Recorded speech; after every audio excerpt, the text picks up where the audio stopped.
E no nosso estudo de hoje, a lição 40 do livro Opinião Espírita tem por título Felizes e Infelizes. O conceito espírita da felicidade nem sempre enxerga os felizes onde o mundo os coloca. Há pessoas que requisitam um conforto demasiado na preocupação de serem felizes e acabam infelizes e tirados do tédio. Criaturas aparecem pleiteando destaque e, em se crendo ditosas por obtê-lo, confessam-se infortunadas depois quando se reconhecem inabilitadas para os encargos que receberam. Há felizes nas mesas lautas, comprando enfermidade com os excessos a que se afeiçoam, e infelizes na carência material, entesourando valores imperecíveis no proveito das lições que o mundo lhes reservou. Em toda parte surpreendemos os felizes de saúde que abusam da robustez, caindo na desencarnação prematura, e os infelizes de doença que senhoreiam longa vida pelo respeito que dedicam ao corpo. Em todos os lugares, os contrastes aparentemente chocantes. Situações risonhas muitas vezes geram suplícios por vindouros, por não saber quem as possui, empregar criteriosamente a felicidade que lhe foi emprestada. Aqui e ali surgem, sem conta, os felizes e infelizes nos enganos a que se arrojam e os infelizes felizes nas provações em que se elevam. Sócrates, considerado infeliz, é o pai da filosofia. Anitos, imaginado feliz, ainda hoje no conceito do mundo, é o carrasco. Jesus, suposto infeliz, é o renovador do mundo, e Barrabás, julgado feliz até agora, na memória dos homens, é o malfeitor. Apliquemos o entendimento espírita aos acontecimentos cotidianos e verificaremos que os felizes e infelizes não estão qualificados pela abastança ou pela indigência que entremostram nos quadros exteriores. São e serão sempre aqueles que, em qualquer circunstância, edificam a felicidade para os outros, de vez que as leis da vida determinam seja a criatura medida pelas outras criaturas, especificando que a felicidade ou a infelicidade articulada por alguém nos caminhos alheios se voltam matematicamente para quem os formou. Essa fórmula que o Emmanuel apresenta para a gente é uma fórmula maravilhosa, porque a gente, quando vai estudar esse conceito de felicidade, a gente vai encontrar até algum material para reflexão da doutrina espírita. Quando você vai encontrar o estudo da felicidade, eles falam para a gente que num mundo de expiações e provas como o nosso, você não consegue ser feliz por completo, você não consegue ter a felicidade absoluta por conta das provas e por conta das expiações que a gente passa aqui na Terra.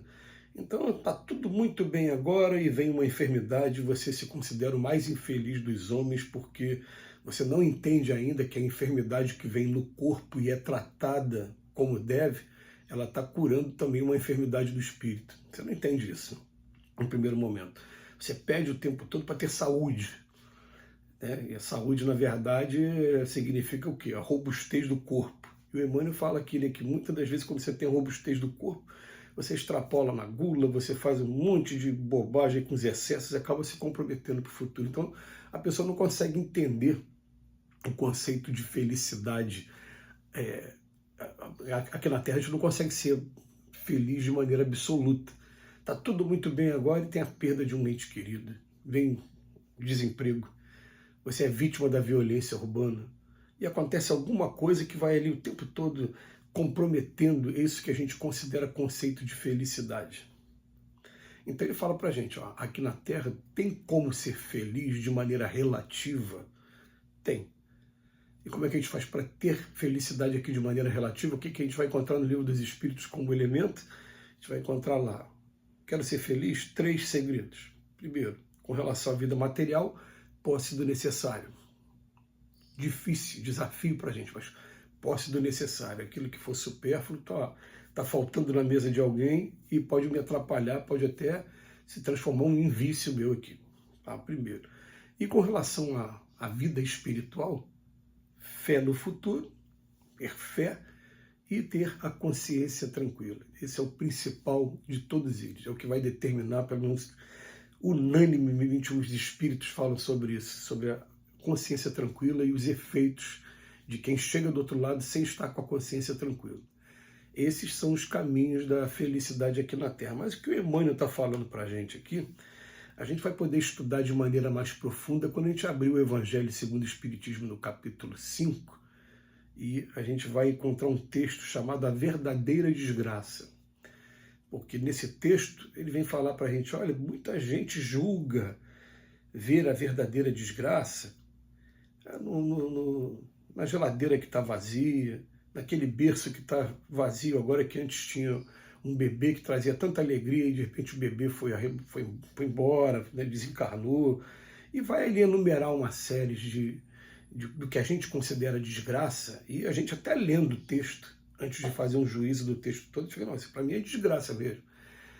E ele faz um convite para a gente, olha, vamos a partir de agora interpretar a palavra desgraça não como o fato, mas sim vamos observar as consequências daquele fato. E ele começa a fazer comparações para a gente do tipo, olha, uma tempestade que agora causa um estrago muito grande, mas que vai limpar a natureza e sanar durante muito tempo os problemas aí que poderiam advir de doenças, de problemas. Será que essa tempestade, mesmo tendo sido dolorosa quando caiu, ela não é muito mais uma coisa boa do que o que a gente chama de desgraça? Será que de repente a gente ficar desempregado porque a gente estava empenhando todas as nossas energias numa coisa que a gente não nasceu, não faz parte da nossa programação reencarnatória, não faz parte mais do nosso aprendizado, a gente insistiu e agora ficou desempregado? Vai reclamar um pouquinho daqui, dali, mas daqui a pouco levanta a cabeça e aparece uma coisa certa. Será que não é melhor a gente esperar para ver quais são as consequências da coisa antes de dizer que aquilo é uma desgraça ou não é? Né?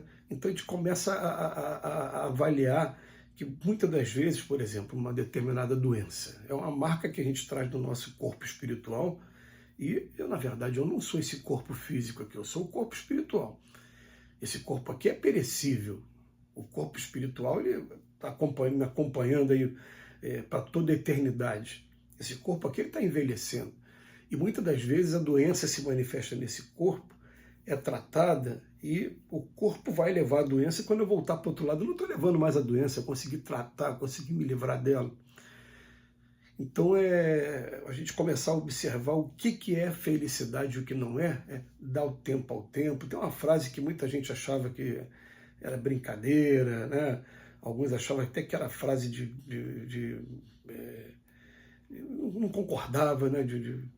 Me fugiu a palavra aqui, de má intenção.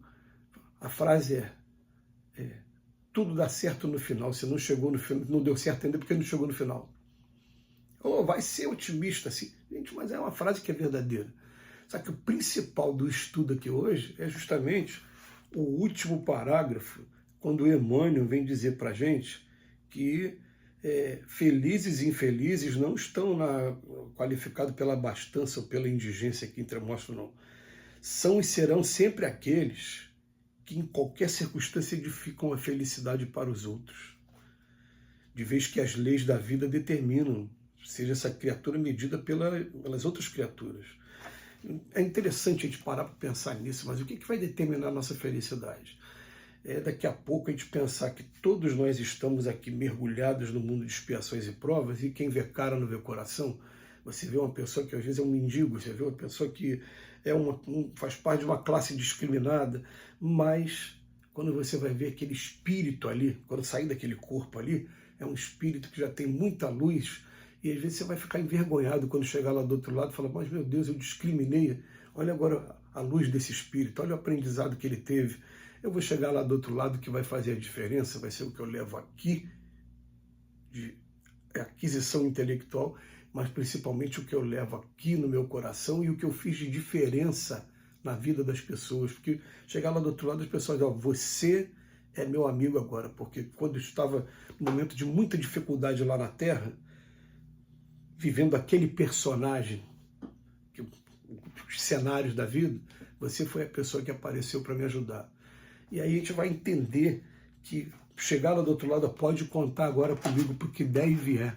Porque só quando a gente está passando por momentos de dificuldade mesmo, de verdade mesmo, é que a gente vai saber identificar quais foram aqueles espíritos, aqueles amigos aqui encarnados que estiveram do nosso lado e que nos estenderam a mão aí para sustentar um pouquinho, para levantar de vez, vem cá, vem comigo.